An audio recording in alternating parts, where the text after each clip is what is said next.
الحمد لله رب العالمين،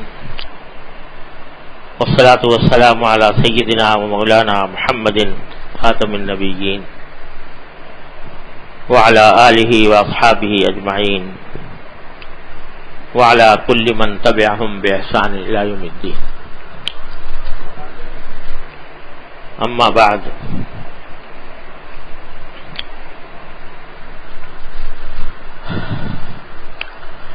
اللہ تبارک و تعالی نے اپنے فضل و کرم سے ہمیں ایسا دین عطا فرمایا ہے جو دنیا اور آخرت دونوں کی صلاح و فلاح کا ضامن ہے۔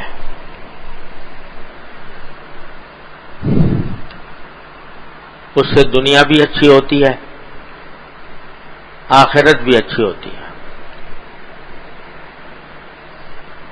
اگر دین کے تمام احکام پر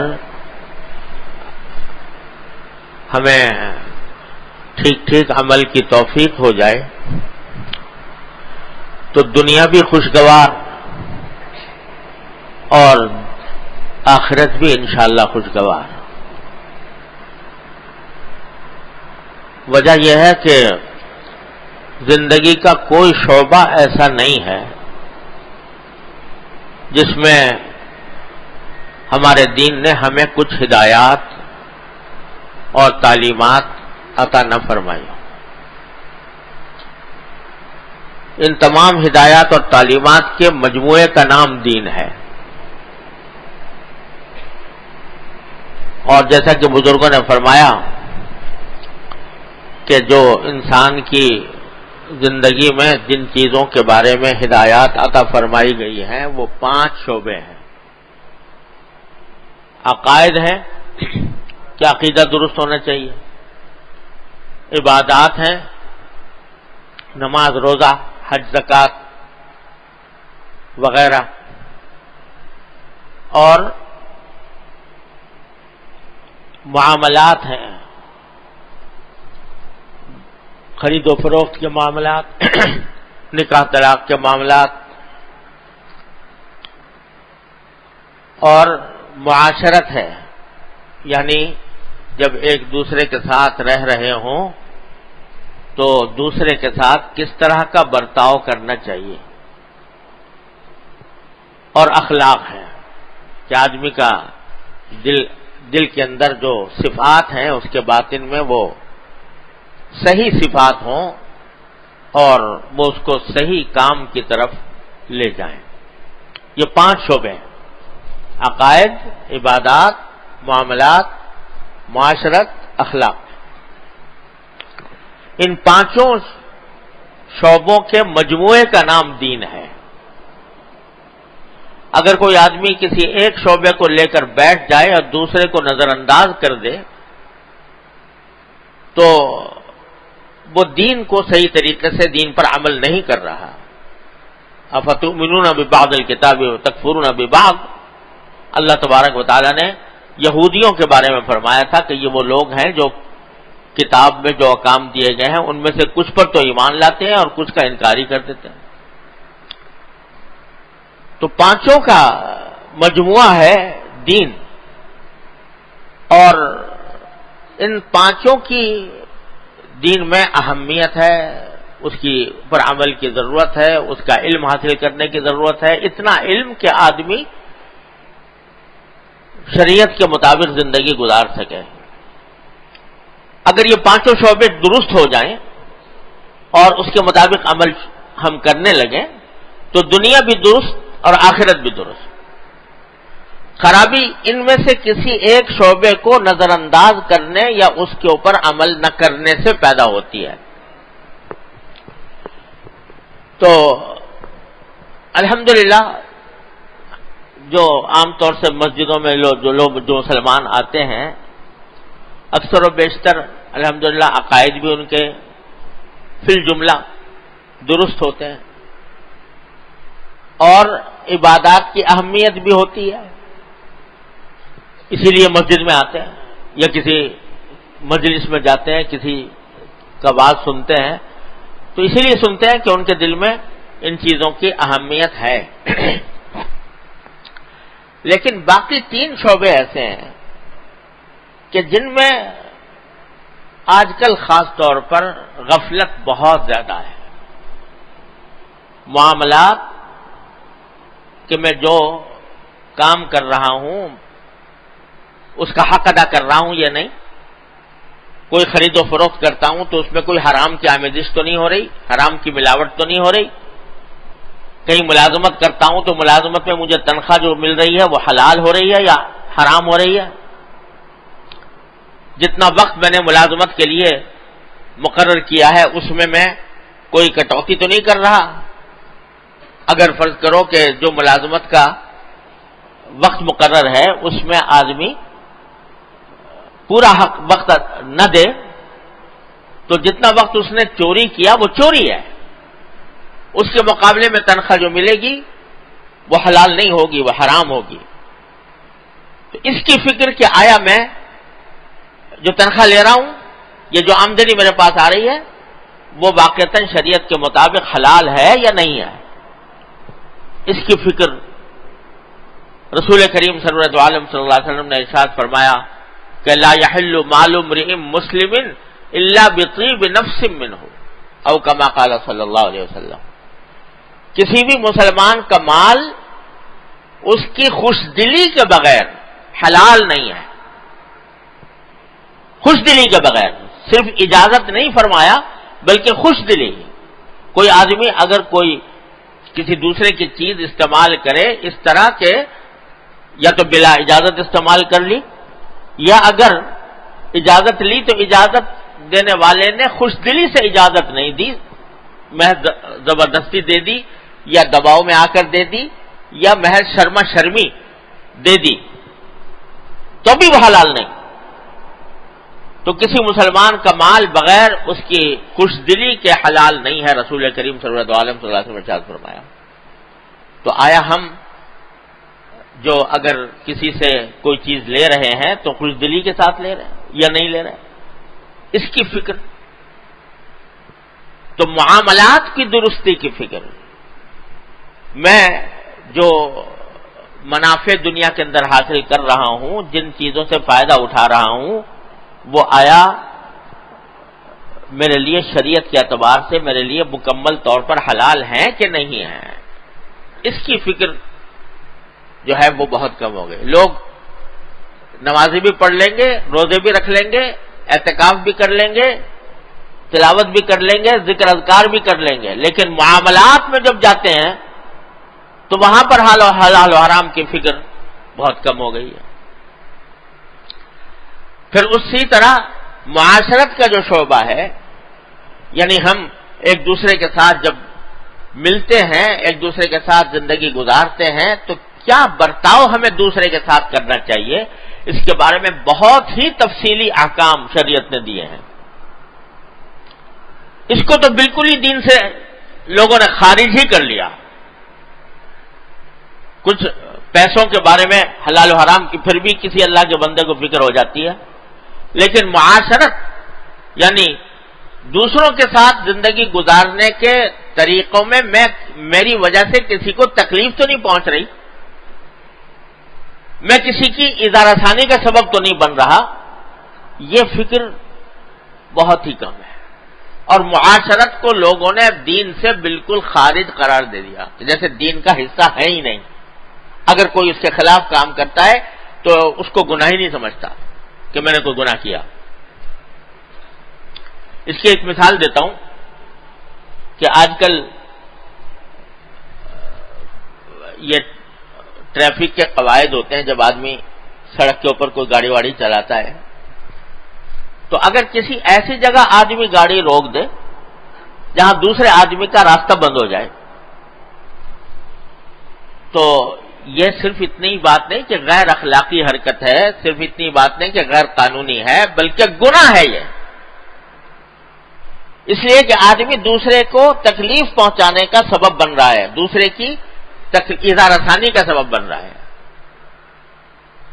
کیونکہ جب فرض کرو آپ ایسی جگہ گاڑی کھڑی کر کے چلے گئے, چاہے نماز ہی کے لیے گیا ہوں فرض کرو, لیکن ایسی جگہ گاڑی کھڑی کر کے چلے گا کہ دوسرے آدمی کی گاڑی وہاں جا کے پھنس گئی، اب اس کو کوئی ضرورت جلدی کی درپیش ہے، ہسپتال جانا چاہتا ہے، اس کے ملازمت کا وقت ہو رہا ہے یا اور کوئی اس کو کام درپیش ہے، لیکن آپ کی گاڑی کے بیچ میں کھڑے ہونے کی وجہ سے وہ نہیں چل سکتا، تو شرعاً حرام ہے۔ یہ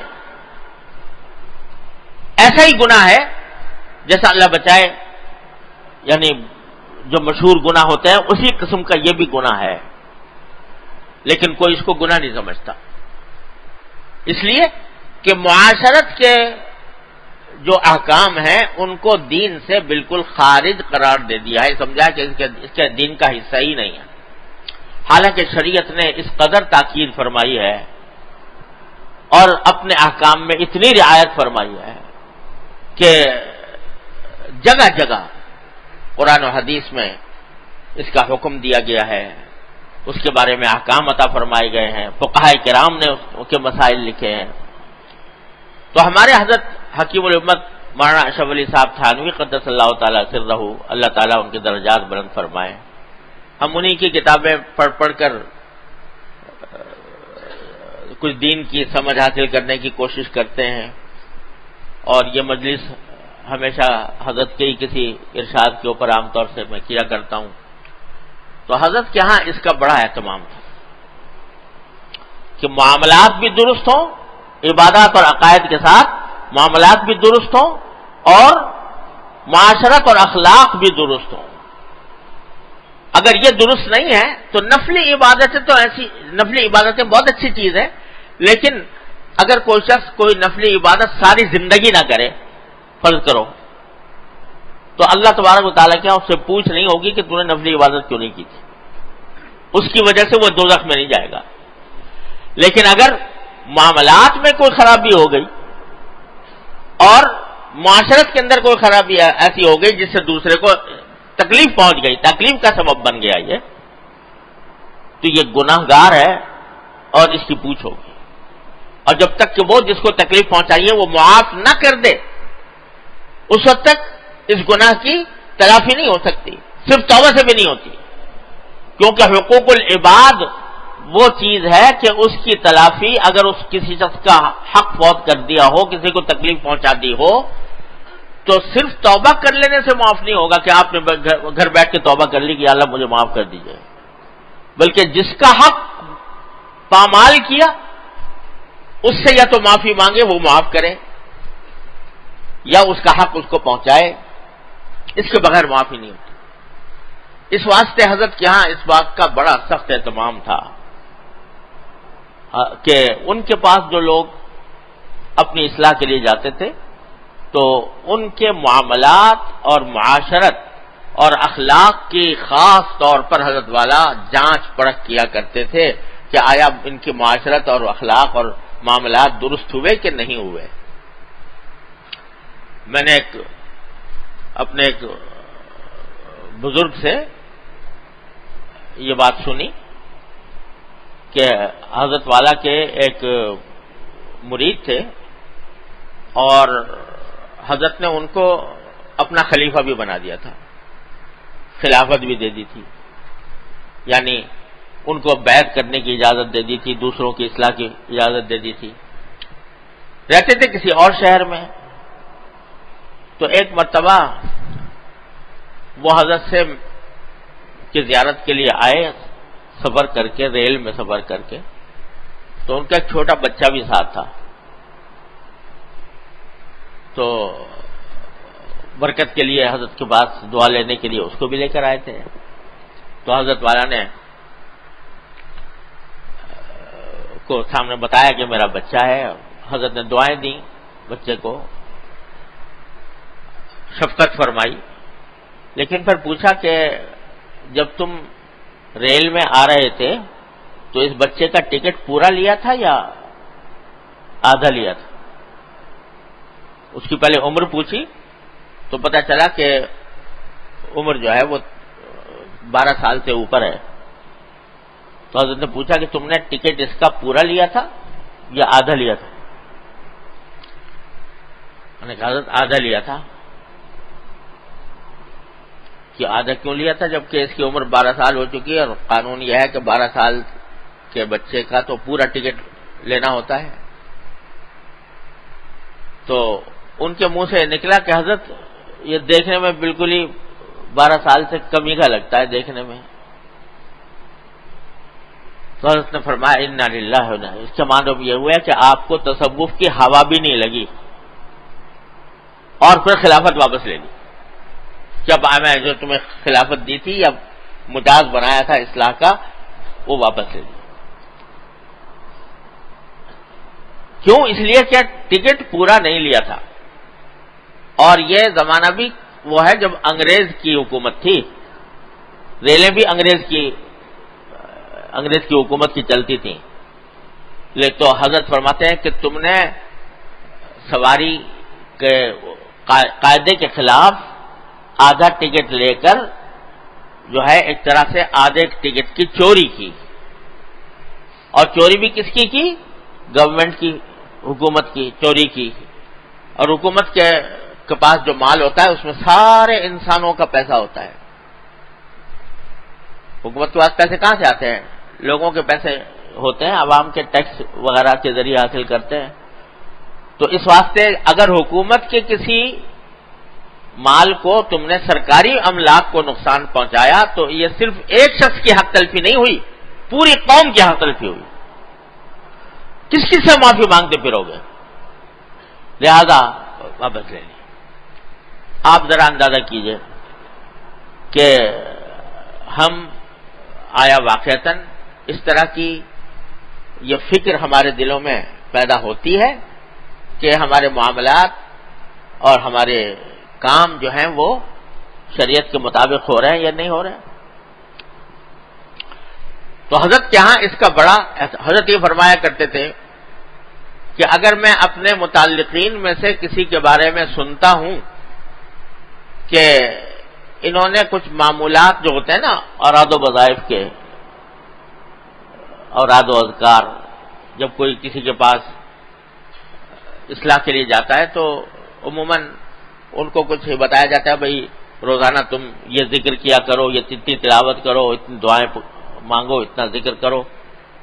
یہ سب نفلی اعمال ہیں، لیکن اس طریق کو کے اندر چلنے کے لیے یہ بڑے ممد و معاون ہوتے ہیں اور ان کی پابندی کی بھی تلقین کی جاتی ہے کہ بھائی اس کو پابندی کے ساتھ ادا کرو.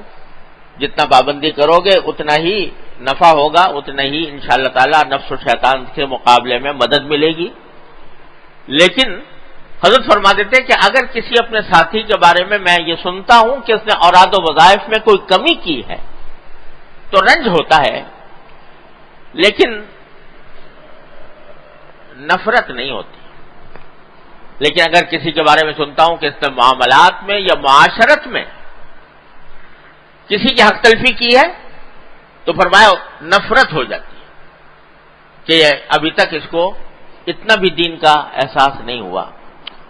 اس واسطے حضرت والا کے ہاں اس کا بڑا اہتمام تھا کہ معاشرت کے احکام کو اہتمام کے ساتھ بیان فرماتے تھے اور اس کی نگرانی بھی فرماتے تھے. اور اسی کے لیے معاشرت کے احکام کو حضرت والا نے اس کتاب میں جمع فرمایا جو آداب المعاشرت کے نام سے چھپی ہوئی ہے. کیونکہ معاشرت کے احکام مختلف کتابوں میں بکھرے ہوئے ہیں تو حضرت والا نے اس کو یکجا کر دیا تاکہ اس کے ذریعے آدمی اپنی معاشرت کو درست کر سکے. تو یہ وہ کتاب ہے آداب المعاشرت، اور رمضان سے پہلے میں نے ایک دن اسی کو شروع کیا تھا، اور مقصد یہ تھا کہ اللہ تبارک و تعالی اپنے فضل و کرم سے ہمیں دین کے اس شعبے کو بھی صحیح سمجھنے اور اس پر عمل کرنے کی توفیق بھی عطا فرمائے، اس کی اہمیت بھی ہمارے دلوں میں پیدا فرمائے. سب سے پہلی بات تو یہ ہے کہ اہمیت پیدا ہو دل میں کہ یہ بھی دین کا کوئی اہم شعبہ ہے. جیسے کہ اس وقت غفلت پائی جاتی ہے کہ اس کی طرف دھیان ہی نہیں، اس کو دین کا حصہ نہیں سمجھا جاتا. کم از کم وہ غفلت دور ہو اور ہم معاشرت کے احکام کو سمجھنا شروع کریں. ہمارے یہاں دارالعلوم میں کئی سال عصر کے بعد اس کا ایک جملہ جو ہے وہ سنایا جاتا تھا، مگر میں دیکھتا تھا کہ بعض اوقات آواز صاف نہیں آ رہی، بعض اوقات اس کا پورا مطلب اور پس منظر پوری طرح سمجھ میں نہیں آیا، تو اس واسطے اس کا پورا فائدہ حاصل نہیں ہوا۔ تو خیال آیا کہ اللہ تعالیٰ کے نام پر ہم جو اتوار کے دن جمع ہوتے ہیں تو حضرت والا کی یہ کتاب پڑھتے جائیں، اور اللہ تبارک و تعالیٰ ہمیں توفیق دے کہ اس کی کے جو احکام اور تعلیمات ہیں ان کو سمجھے بھی، اور اس پر اللہ تعالیٰ ہمیں عمل کی بھی توفیق عطا فرمائے۔ اتنی پہلی بات عرض کر دوں کہ ساری معاشرت کے جتنے احکام ہیں وہ اس کی بنیاد دو حدیثیں ہیں نبی کریم صلی اللہ علیہ وسلم۔ وہ دو حدیثیں سمجھ لینی چاہیے اور اپنی زندگی میں ان کو منطبق کرنے کی کوشش کرنی چاہیے، تو انشاءاللہ معاشرت کی ساری باتیں درست ہو جائیں۔ ایک حدیث وہ ہے جس میں رسول کریم صلی اللہ علیہ وسلم نے یہ ارشاد فرمایا کہ المسلم من سلم المسلمون من لسانہ و یدہ، مسلمان در حقیقت وہ ہے جس کی زبان سے بھی اور جس کے ہاتھ سے بھی دوسرے مسلمان محفوظ رہے، یعنی جس کی زبان سے بھی کسی کو کوئی تکلیف نہ پہنچے، جس کے ہاتھ سے بھی کسی دوسرے کو تکلیف نہ پہنچے، اس سے مسلمان سالم رہیں، سلامتی میں رہیں۔ اور لفظ جو استعمال فرمایا سرکار دو عالم صلی اللہ علیہ وسلم نے وہ المسلم من سلیمہ، المسلم کا مادہ بھی سلامتی ہے اور سلیمہ کا مادہ بھی سلامتی ہے، تو بتایا کہ اصل میں مسلمان وہ ہے کہ جو سلامتی کا پیغام دے دوسروں، جس کے ہر قول و فعل میں دوسرے کے لیے سلامتی ہو، کوئی ادنا تکلیف اس سے کسی دوسرے کو نہ پہنچے۔ یہ ایک بنیادی اصول سرکار دو عالم صلی اللہ علیہ وسلم نے یہ بتا دیا۔ اور علماء کرام نے یہ فرمایا کہ یہ جو فرمایا گیا ہے کہ بھئی مسلمان کو کوئی تکلیف نہ پہنچے، اس سے مسلمانوں کو کوئی تکلیف نہ پہنچے، یہ اس لیے کہ مسلمان معاشرے میں بات کی جا رہی تھی، لیکن کسی غیر مسلم کو بھی ناواجبی تکلیف پہنچانا بھی اتنا ہی ناجائز ہے، کسی غیر مسلم کو بھی۔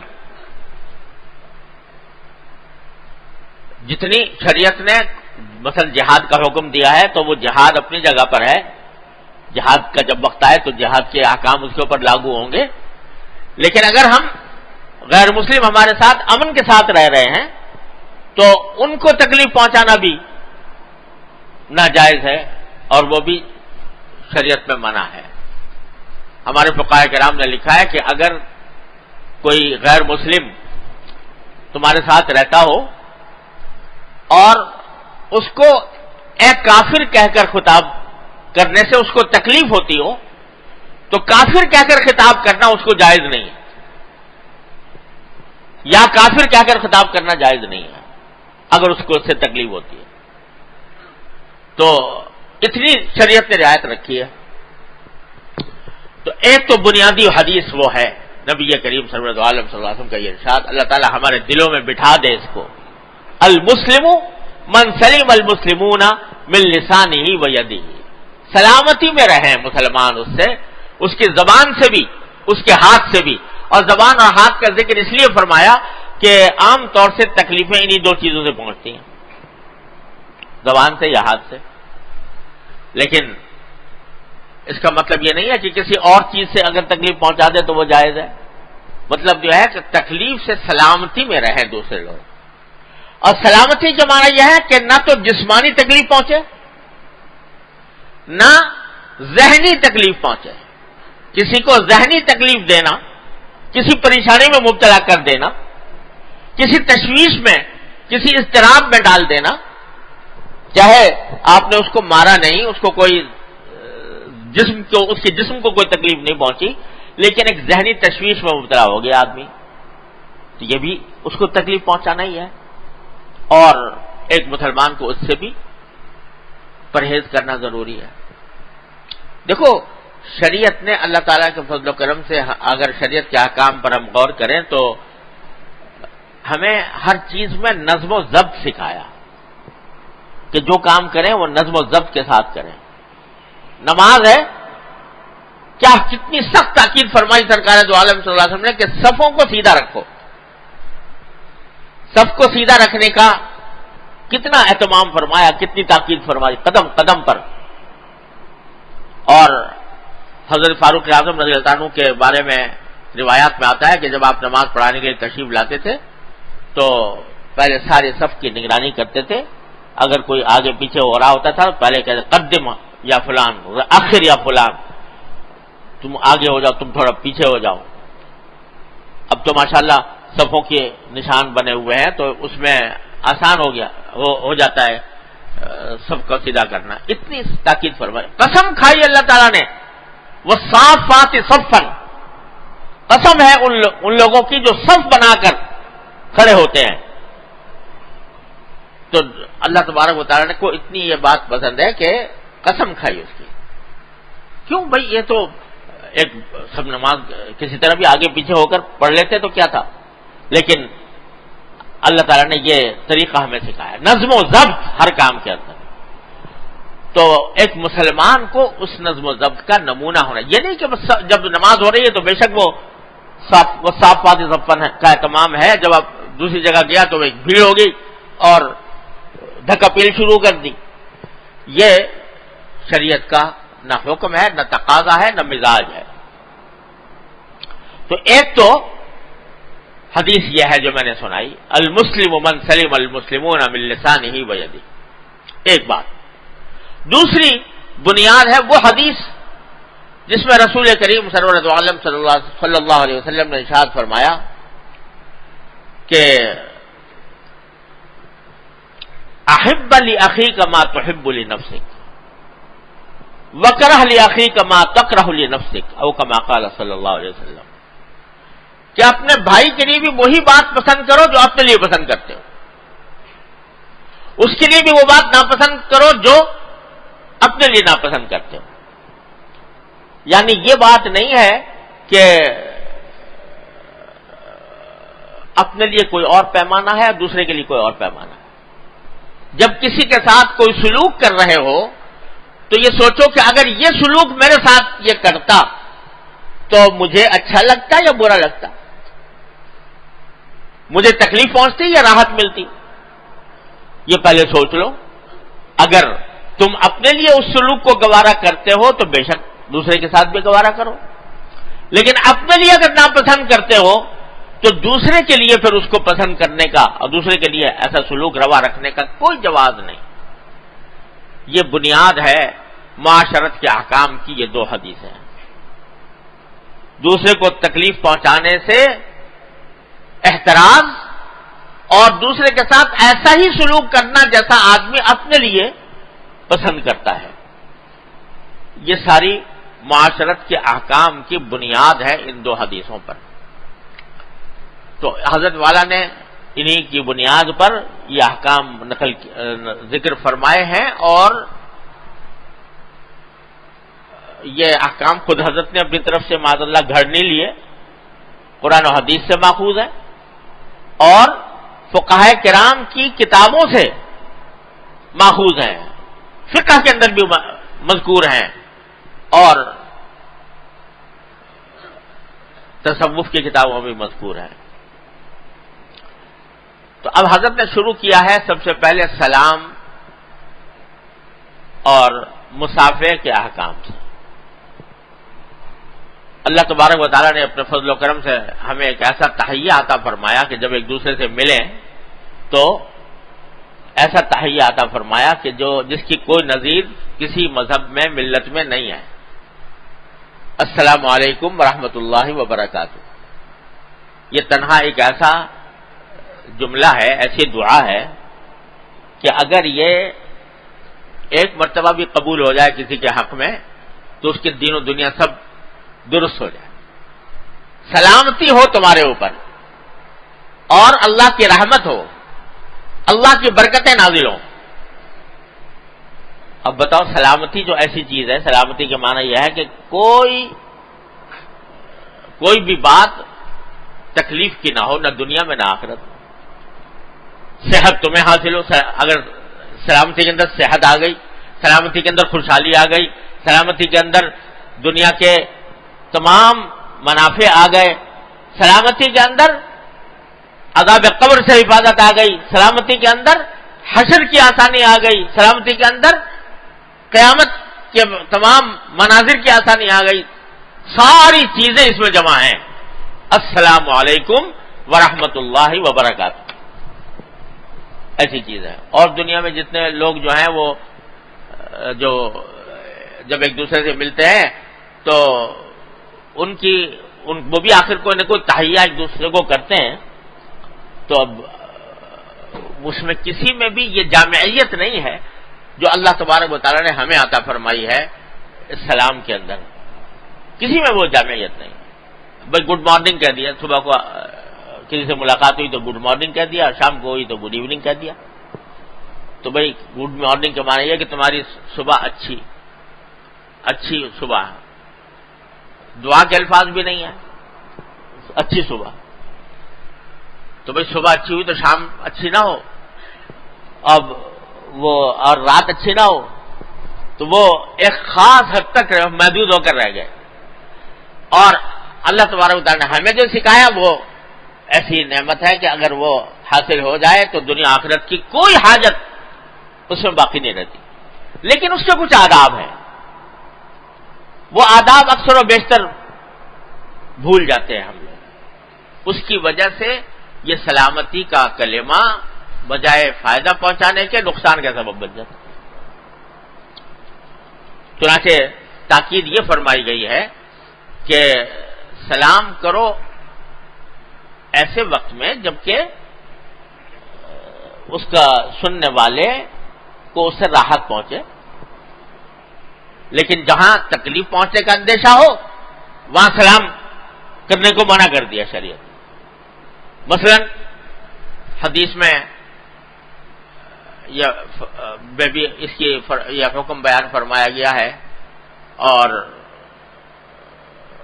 فقہائے کرام نے بھی بیان فرمایا ہے کہ کسی بھی ایسے وقت میں سلام کرنا جس میں دوسرے کو جواب دینے میں تکلیف ہو، ایسے وقت میں سلام کرنا نہ کرو۔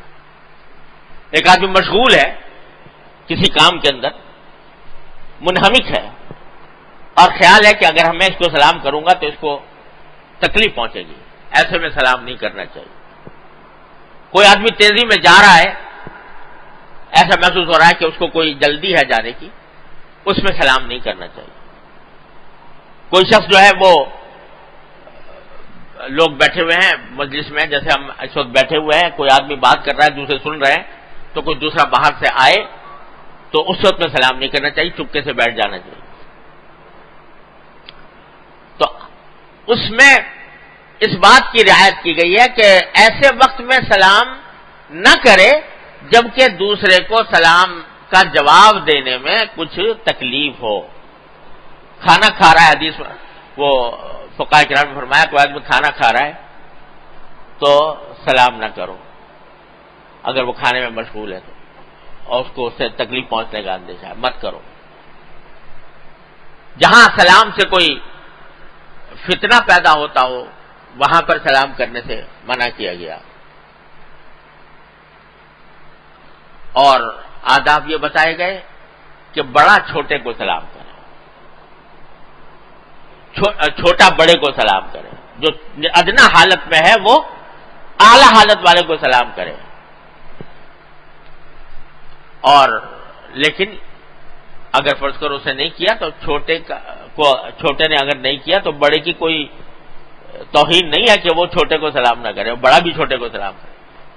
بچوں کو بھی سلام کیا جائے، بچوں کو بھی کیا جائے تاکہ ان کو عادت پڑے۔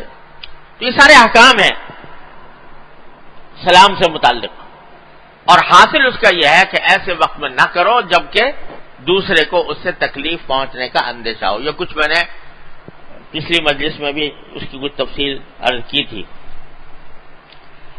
اور یہ حدیث میں فرمایا رسول کریم صلی اللہ علیہ وسلم نے کہ اگر کوئی شخص چل رہا ہے تو وہ بیٹھے ہوئے آدمی کو سلام کرے، جو آدمی سوار ہے وہ چلتے ہوئے آدمی کو سلام کرے، کیونکہ جو آدمی سوار ہے وہ اپنے آپ کو ذرا اعلیٰ حالت میں سمجھتا ہے، تو ایسا نہ ہو کہ اس کے دل میں یہ تکبر آ جائے کہ بھئی میں اس بات کا مستحق ہوں کہ یہ مجھے سلام کرے، میں کیوں نہ کروں۔ اس لیے حدیث میں رسول کریم صلی اللہ علیہ وسلم نے فرمایا کہ سوار آدمی چلتے ہوئے کو کرے، چلتا ہوا آدمی بیٹھے ہوئے کو کرے۔ یہ حدیث میں رسول کریم صلی اللہ علیہ وسلم کی تلقین ہے۔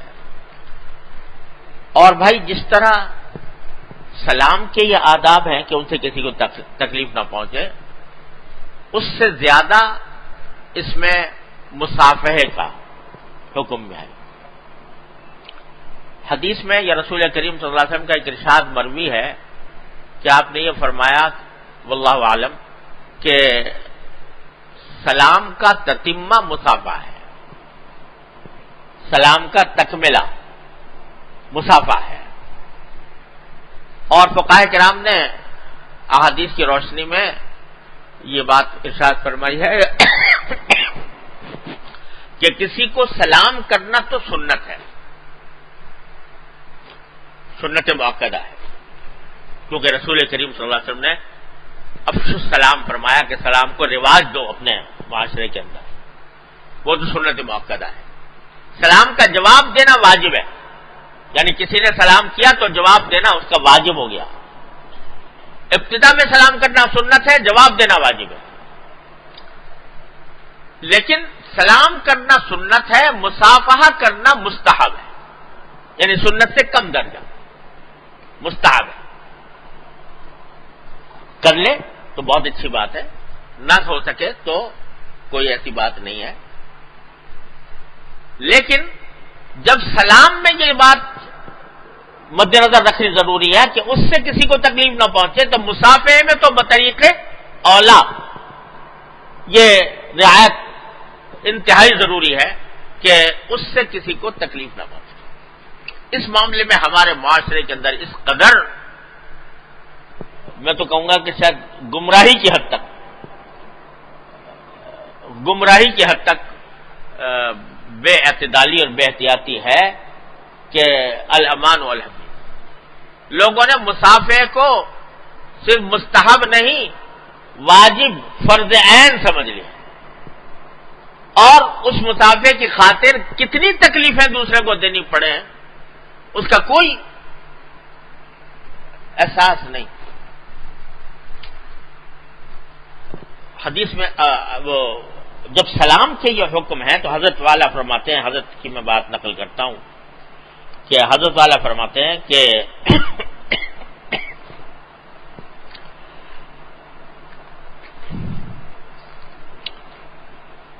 حدیث میں یہ ہے کہ مصافحہ متمم سلام ہے، یعنی سلام کا تکملہ ہے، اور سلام کے لیے کچھ قواعد مقرر ہیں، تو مصافحے کے لیے جو اس کے تابع ہے بطریق اولا وہ قواعد ہوں گے۔ چنانچہ حضرت نے فرمایا کہ مصافحہ ایسے وقت مت کرو، پہلی بات کہ دوسرے کے ہاتھ کسی ایسے شغل میں رکے ہوں کہ ہاتھ خالی کرنے میں اس کو خلجان ہوگا۔ اب آدمی کے ہاتھ تو مشغول ہے، آپ نے ہاتھ بڑھا دیے مصافحے کے لیے، تو اب وہ بیچارہ پریشان ہوگا کہ میں کس طرح اپنے ہاتھ کو خالی کروں۔ ایسی صورت میں صرف سلام پر کفایت کرو، مصافحے کی کوشش نہ کرو۔ یہاں الٹا معاملہ یہ ہو رہا ہے، میں نے عرض کیا تھا کہ سلام سنت مؤکدہ ہے، مصافحہ مستحب ہے، لوگ سلام تو کرتے نہیں، بکثرت یہ دیکھ نظر آتا ہے، میرے ساتھ تو بہت پیش آتا ہے، سلام تو کیا نہیں، اب مصافحہ جہاز بڑھا دیے۔ بھائی سلام جو ضروری چیز تھی وہ تو چھوڑ دی، اور مصافحے کے لحاظ بڑھا، اور اس میں بھی اس بات کا لحاظ نہیں کہ مصافحہ جو ہے وہ کس حالت میں کرنا چاہیے، کس حالت میں نہیں کرنا چاہیے۔ ہاتھ آدمی کے مشغول ہوں اور اس وقت آپ نے ہاتھ بڑھا دیا، وہ بیچارہ کیا کرے؟ وہ پھینکے وہ چیزیں جو ہاتھ میں ہے۔ میں آپ سے بالکل صحیح واقعہ بیان کر رہا ہوں۔ ابھی کچھ دن پہلے مسجد نبوی میں تراویح پڑھنے کے بعد میں باہر نکل رہا تھا،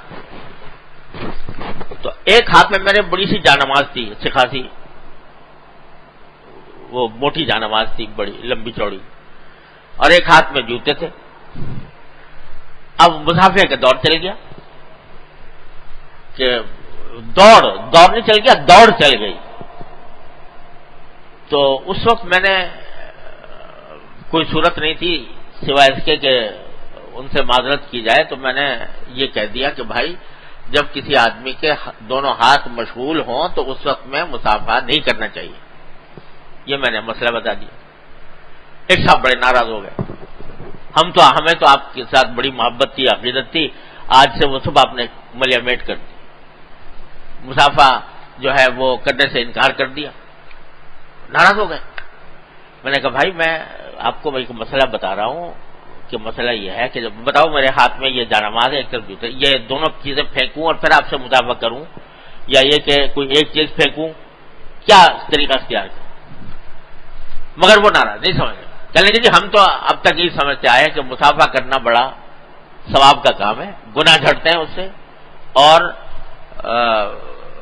بزرگوں سے مصافحہ کرنے سے برکت حاصل ہوتی ہے۔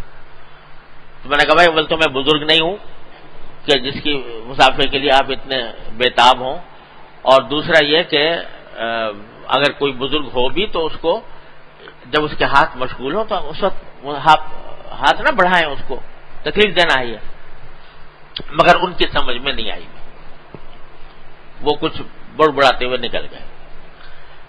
تو یہ صورتحال پیدا ہو گئی کہ مصافحے کو اتنا لازمی، اتنا ضروری، کچھ ہو جائے، آسمان ٹوٹ جائے، زمین پھٹ جائے، لیکن مصافحہ کرنا ضروری، خاص طور سے جب کوئی واعظ ہوتا ہے، کوئی مجلس ہوتی ہے، اس کے اختتام پر ایک سیلاب، طوفان مصافحے کا۔ میں آپ سے سچ بتاتا ہوں کہ ایک جگہ بیان ہوا، بیان کے بعد مصافحے کا اتنا طوفان کھڑا ہوا کہ وہ مسجد تھی، مسجد کے کھڑکی تھی، لوگ کھڑکی میں سے کود کر ایک دوسرے کے اوپر اور مصافحہ کر رہے ہیں۔ یعنی اتنی بیگانگی دین سے کہ جو چیز شریعت نے منع کی ہے، اب اس میں ہوتا کیا ہے، ہجوم کے اندر جب مصافحے کے لوگ کوشش کرتے ہیں تو یہ بھی پرواہ نہیں ہوتی کہ میں دوسروں کو چیر کر، پھاڑ کر، راستہ بنا کر، کچل کر، ایک دوسرے کے کندھوں پر ہاتھ رکھ کر کسی طرح ہاتھ پہنچ جائے میرا، وہ یہ سب کرتے ہیں۔ تو ایک تکلیف جو مجمع ہے اس میں سے اس کو، جس کو بھی آپ نے روندا بیچ میں، اس کو تکلیف پہنچائی، اور جس سے مصافحہ کر رہے ہیں اس سے تکلیف۔ اکثر و بیشتر نماز پڑھ کے جمعہ کی نکلا کرتا تھا لوگوں کا، تو یہ منظر ہوتا تھا، کیا کہ تھک گیا لوگوں کو سمجھا کے، اور اس میں بعض لوگ جو ہیں وہ جو پیچھے ہوتے ہیں وہ بعض اوقات پیچھے رہ گئے، تو پیچھے سے ٹھوکا مار کے ایک، اور وہ گویا یہ کہہ رہے ہوتے ہیں کہ بھئی تم کہاں جا رہے ہو، پہلے مجھ سے مصافحہ کرو پھر آگے کہیں بڑھنا۔ تو یہ سارے مناظر دن رات نظر آتے۔ حد یہ ہے کہ ایک مرتبہ میں یہی نماز پڑھ رہا تھا، تو نماز پڑھتے ہوئے السلام علیکم ورحمۃ اللہ دائیں طرف کہا السلام علیکم ورحمۃ اللہ، بھی میں نے پورا نہیں کیا تھا، وہیں ہاتھ بڑھا دیا کسی مصافحہ کرنے کے لیے۔ تو یہ جو ایک بد فہمی پیدا ہو گئی ہے، اس کو خدا کے لیے دور کریں، اس مسئلے کو عام کریں کہ سلام سنت موقدہ، مصافحہ مستحب، اور وہ بھی اس شرط کے ساتھ کہ کسی بھی فرد کو، چاہے وہ درمیان میں ہو یا وہ شخص ہو جس کو سلام اور مصافحہ کیا جا رہا ہے، اس کو کوئی تکلیف پہنچائے بغیر کرو۔ دیکھو جب حضور اقدس نبی کریم سرور دو عالم صلی اللہ علیہ وسلم ہجرت کے لیے تشریف لے گئے اور قباء میں قیام فرمایا، تو ظاہر ہے جو لوگ سرکار دو عالم صلی اللہ علیہ وسلم کا مدت سے انتظار کر رہے تھے، اشتیاق میں تھے، تو ان کو سرکار دو عالم صلی اللہ علیہ وسلم کی زیارت کا بھی شوق تھا، اور پھر ظاہر ہے کہ آپ کی ذات مقدس سے مصافحہ کرنا کتنی بڑی سعادت تھی۔ اس واسطے لوگ جوک درجوک آ رہے تھے، لیکن پہچانتے نہیں تھے رسول کریم صلی اللہ علیہ وسلم کو پوری طرح۔ حضرت صدیق اکبر رضی اللہ تعالیٰ عنہ دیکھنے میں عمر میں بڑے معلوم ہوتے تھے تو چھوٹے عمر میں، لیکن دیکھنے میں بڑے معلوم ہوتے، اور سرکار دو عالم صلی اللہ علیہ وسلم ان سے عمر میں کم لگتے تھے۔ تو حضرت صدیق اکبر، لوگ حضرت صدیق اکبر کو یہ سمجھ کر کہ یہ حضور ہے، آپ سے آ کر مصافحہ کرتے حضرت صدیق اکبر۔ اب حضرت صدیق اکبر جانتے تھے کہ یہ مصافحہ در حقیقت اس نیت سے کر رہے ہیں کہ میں رسول کریم صلی اللہ علیہ وسلم سے مصافحہ کرنا چاہتے ہیں، لیکن آپ کو یہ احساس تھا کہ اتنا بڑا مجمع ہے اور یہ بار بار سرکار دو عالم صلی اللہ علیہ وسلم سے مصافحہ کریں گے تو سرکار دو عالم صلی اللہ علیہ وسلم کو تکلیف ہوگی، اس لیے وہ منع نہیں کرتے تھے، خود کھڑے ہو گئے، خود مصافحہ کرتے رہے سب سے، تاکہ سرکار دو عالم صلی اللہ علیہ وسلم کو تکلیف نہ ہو۔ یہاں تک کہ جب ایسا وقت آیا کہ دھوپ آنے لگی سرکار دو عالم صلی اللہ علیہ وسلم کے، تو اس وقت صدیق اکبر نے سوچا کہ آپ کو دھوپ سے کچھ بچانا چاہیے، تو رومال اٹھا کر سرکار دو عالم صلی اللہ علیہ وسلم کے بعد جب سایہ کیا تو لوگ پہچانے کہ سرکار دو عالم صلی اللہ علیہ وسلم یہ ہے۔ مقصد کیا تھا کہ حضور اقدس صلی اللہ علیہ وسلم کو زحمت سے بچایا جائے۔ تو اس وقت نہ انہوں نے کوئی اس بات کا خیال کیا، نہ دوسرے لوگوں نے بعد میں شکوہ کیا کہ بھائی تم نے ہمیں حضور کے سے مصافحہ کرنے کے بجائے خود مصافحہ کر لیا، لیکن چونکہ جانتے تھے کہ اسی میں راحت تھی اس لیے اس کا اہتمام فرمایا۔ تو بھائی یہ مسئلہ جو ہے یہ غلط العام اتنا زبردست ہو گیا ہے کہ لوگوں میں اس کے آداب کی، اس کی حدود کی رعایت نہیں رہی۔ تو جس طرح کوئی آدمی تیزی میں جا رہا ہو تو اس کو سلام کرنے سے منع کیا گیا ہے، اسی طرح اس کو مصافحہ کرنے سے منع کیا گیا ہے۔ ہاں کسی وقت جب اطمینان ہو تو پھر اس میں سلام پہلے کرے، مصافحہ بعد میں کرے، یعنی کہ بس ہاتھ بڑھا دیا اور سلام کیا نہیں۔ تو حضرت فرماتے ہیں کہ ایسے وقت مت کرو کہ دوسرے کے ہاتھ ایسے شغل میں رکے ہوں کہ ہاتھ خالی کرنے میں اس کو خلجان ہوگا، بلکہ سلام پر اکتفا کرو۔ اور اسی طرح مشغولی کے وقت میں بیٹھنے کے لیے منتظر اجازت کے مت رہو، بلکہ بیٹھ جاؤ، یعنی کہیں کوئی آدمی مشغول ہے، آپ ملنے گئے ہیں تو جا کے سر پر کھڑے نہ ہو جائیں، بیٹھ جائیں تاکہ جب وہ فارغ ہو تو آپ کی طرف رجوع کریں۔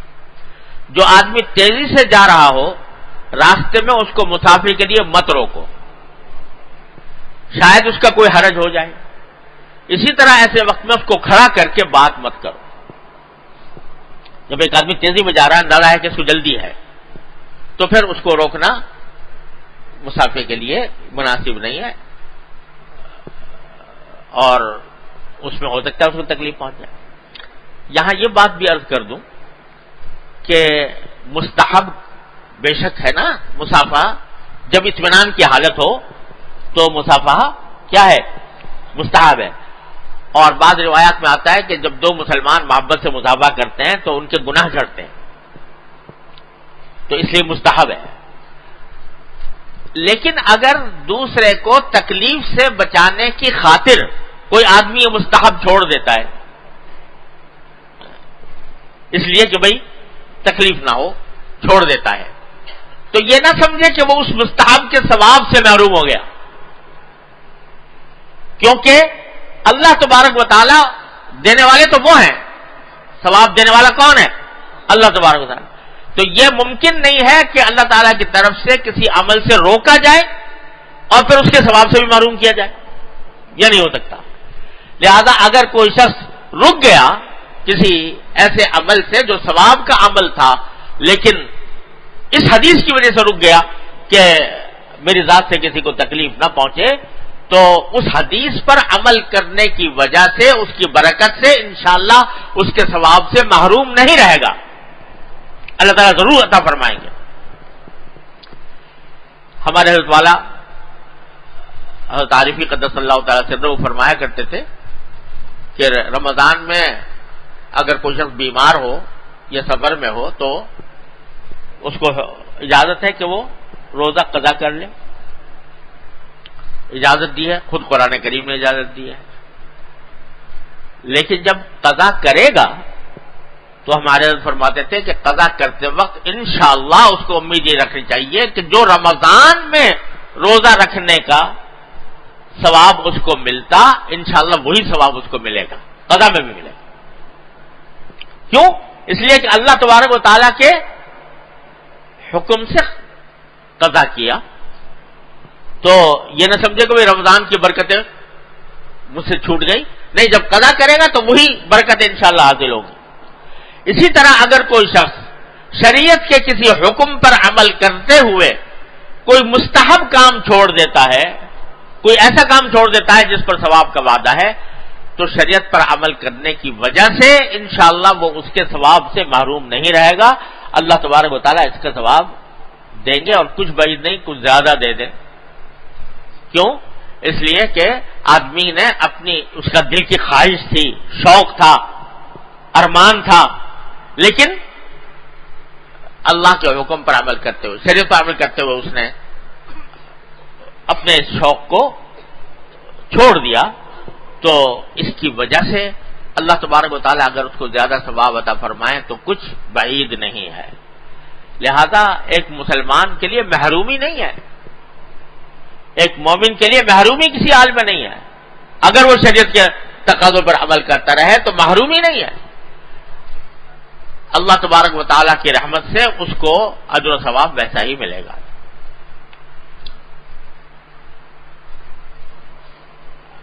پھر حضرت نے فرمایا کہ بعض آدمی مجلس میں پہنچ کر سب سے الگ الگ مصافحہ کرتے ہیں،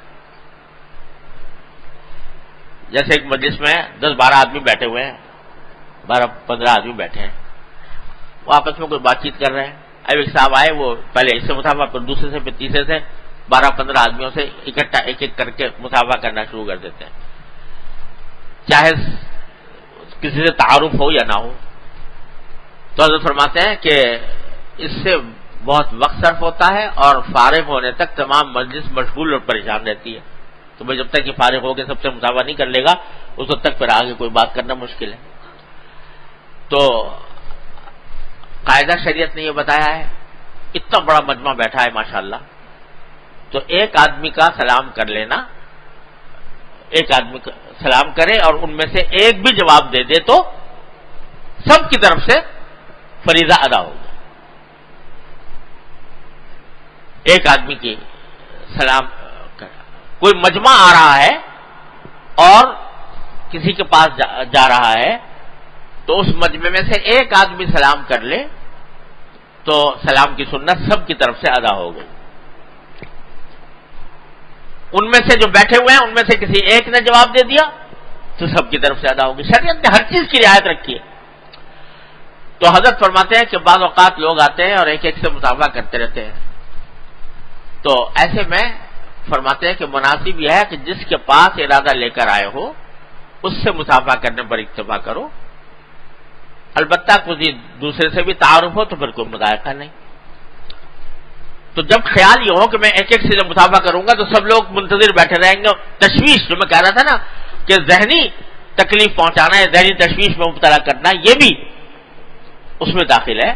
تو اگر خیال ہو کہ جب تک میں سب سے مصافحہ کروں گا تو سارے لوگ جو ہے وہ تشویش میں رہیں گے، اضطراب میں رہیں گے، الجھے رہیں گے، تو بس ایک سے کر لو۔ جب شریعت نے یہ تمہارے لیے رکھا ہے تو اس غرض سے جب تم ایک سے کرو گے اور باقی کو سلام پر اکتفا کر لو گے تو انشاءاللہ ثواب وہی ملے گا جیسے ہر ایک سے کیا ہوتا۔ تو بھائی یہ چند آداب حضرت والا نے بیان فرمائے ہیں، اور ایک ادب یہ بیان فرمایا کہ بعض لوگ جو مصافحہ کرتے ہیں روپیہ ہاتھ میں دے دیتے ہیں ہدیہ پیش کرنے کے لیے، مصافحہ کیا اسی میں ہاتھ سے لپیٹ کے کوئی دے دیا، یہ بھی پسندیدہ نہیں. کیوں؟ حضرت فرماتے ہیں کہ مصافحہ سنت ہے، اور اس سنت اور عبادت کا اجتماع اور تلوث ایسی چیز کے ساتھ ٹھیک نہیں جو صورت میں دنیا ہے. خالص ہونا چاہیے، اس میں پیسہ لگا کے دے دیا تو ایک تو یہ اس میں خرابی ہے. دوسری خرابی یہ ہے کہ بعض اوقات اب آدمی مجمع کے اندر مصافحہ کر رہا ہے اور کسی نے ایک رکھ دیا، مجھ سے یا تو پتہ نہیں مجھ سے لینا چاہتا ہے نہیں لینا چاہتا، قبول کرتا ہے نہیں کرتا، بہت ستار باتیں ہو سکتی. بھائی اگر کسی کو ہدیہ پیش کرنا ہے تو سیدھے طریقے سے جا کے کسی وقت پیش کر دو، بعد میں کر دو، لیکن اس وقت میں مجمع کے کرنا یہ ٹھیک نہیں ہے. پھر فرمایا کہ مصافحے کے بعد جو ہاتھ چومنے کی رسم ہے اس کو موقوف کر دینا چاہیے. بعض لوگ مصافحہ کر کے پھر ہاتھ چومتے ہیں تو فرماتے ہیں کہ یہ صحیح نہیں ہے. اصل سنت تو مصافحہ ہے، ہاتھ چومنا. یعنی ایک تو یہ ہوتا ہے کہ اپنا مصافحہ کیا اپنے ہاتھ چومے، گویا ہم نے ایک بابرکت چیز سے مس کیا ہاتھ کو تو اس لیے چوما، جیسے وہاں استلام ہوتا ہے حجر اسود کا. یہ تو ویسے ہی ناجائز ہے. لیکن ایک یہ کہ جس کے ساتھ مصافحہ کیا جا رہا ہے اس کے ہاتھ چومنا، تو حضرت فرماتے ہیں کہ اس کو موقوف کر دینا چاہیے، کیونکہ اصل سنت تو مصافحہ ہے. ہاتھ چومنا گو جائز صحیح، جائز تو ہے لیکن سنت نہیں ہے. ہاں اس کا کی بنیاد فرمایا شوق پر ہے. اگر بہت زیادہ شوق ہے تو مذائقہ نہیں، لیکن محض دیکھا دیکھی کہ بھائی فلاں نے ہاتھ چومے ہیں تو میں بھی چوموں، اور نہیں چوموں گا تو دوسرے لوگ کیا سمجھیں گے کہ یہ اتنے بڑے بزرگ کا معتقد نہیں ہے. تو یہ سب خیال فضول ہے.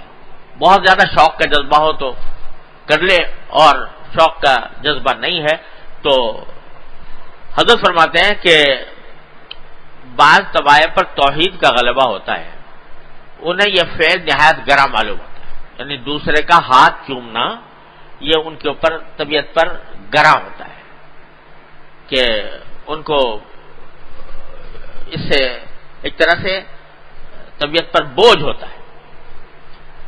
تو حضرت فرماتے ہیں میرا بھی مذاق ہے کہ میں جو بزرگوں کے ہاتھ چومتا ہوں تو سچ یہ ہے کہ کسی وقت تو شوق ہوتا ہے، اور زیادہ تر یہ ہوتا ہے کہ دیکھنے والے کہیں یہ نہ سمجھے کہ اس کو اپنے بزرگوں کے ساتھ اعتقاد نہیں. بحمداللہ اعتقاد تو اپنے بزرگوں کے ساتھ مجھ کو ہے، باقی سچ یہ ہے کہ جوش نہیں ہے. لیکن اعتقاد ہوتا ہے لیکن جوش کے درجے میں نہیں ہوتا. تو ایسی صورت میں چومنا جو ہے یہ محض دکھاوا ہوگا جو کسی طرح بھی درست نہیں. اور جیسا حضرت نے فرمایا کہ بہت سی طبیعتوں پر گراں ہوتا ہے، بوجھ ہوتا ہے کہ دوسرا میرا ہاتھ چوم رہا ہے. تو جب اس میں اندیشہ ہے دوسرے کے دل پر بوجھ ہونے کا تو پھر ایسے کام کیوں کریں جو نہ تو سنت ہے نہ مستحب ہے نہ شریعت نے اس کا حکم دیا ہے. ہاں جائز ضرور ہے لیکن اس وقت جائز ہے جب شوق کا جذبہ ہو تو جائز ہے. لیکن جب اندیشہ ہے کہ اس کی طبیعت پر بوجھ ہوگا تو پھر ایسے میں وہ کام نہ کرنا چاہیے. محبت کسی سے، محبت نام ہے کسی کو راحت رسانی کی فکر کا، اپنے شوق پورا کرنے کا نام نہیں بلکہ راحت رسانی، کوئی تکلیف دوسرے کو نہ پہنچے میں راحت پہنچا دوں. یہ ہے محبت کی حقیقت جو حضرت نے بیان فرمائی. بس بھائی اللہ تبارک و تعالیٰ اپنے فضل و کرم سے یہ ایک چھوٹا سا شعبہ ہے معاشرت سے متعلق جو حضرت نے باتیں بیان فرمائی ہیں. اللہ تعالیٰ عمل کی بھی توفیق عطا فرمائے اور سمجھ عطا فرمائے. کون سا موقع ہے کس کام کا، اس کی سمجھ اللہ تعالیٰ ہمیں صحیح عطا فرمائے. اللهم صل على سيدنا محمد كما صليت على ابراهيم وعلى ال ابراهيم انك حميد مجيد. ربنا ظلمنا انفسنا وان لم تغفر لنا وترحمنا لنكونن من الخاسرين. ربنا آتنا في الدنيا حسنة وفي الآخرة حسنة وقنا عذاب النار. یا ارحم الراحمین اپنے فضل و کرم اپنی رحمت سے ہمارے تمام گناہوں کو معاف فرما. یا اللہ ہمارے اعمال و اخلاق کی اصلاح فرما. یا اللہ ہمیں سیدھے راستے پر چلنے کی توفیق عطا فرما. یا اللہ ہمیں اپنے دین کی صحیح سمجھ عطا فرما. یا اللہ اس پر عمل کی توفیق عطا فرما. اے اللہ اس پر استقامت عطا فرما. یا اللہ اپنے دین کو صحیح سمجھنے کی توفیق عطا فرما، اس پر عمل کی صحیح توفیق عطا فرما، اس پر استقامت عطا فرما. یا اللہ تمام حاضرین اور حاضرات کو ان کے تمام جائز مقاصد میں کامیابی عطا فرما. یا اللہ سب کی پریشانیوں کو دور فرما، یا اللہ سب کی مشکلات کو آسان فرما۔ اللہم انا نسألک من خیر ما سألک منہ عبدک ونبیک سیدنا محمد صلی اللہ علیہ وسلم، ونعوذ بک من شر ما استعاذک منہ عبدک ونبیک سیدنا محمد صلی اللہ علیہ وسلم۔ ربنا تقبل منا انک انت السمیع العلیم وتب علینا انک انت التواب الرحیم، وصلی اللہ تعالی علی خیر خلقہ سیدنا مولانا محمد وعلى آلہ واصحابہ اجمعین، آمین برحمتک۔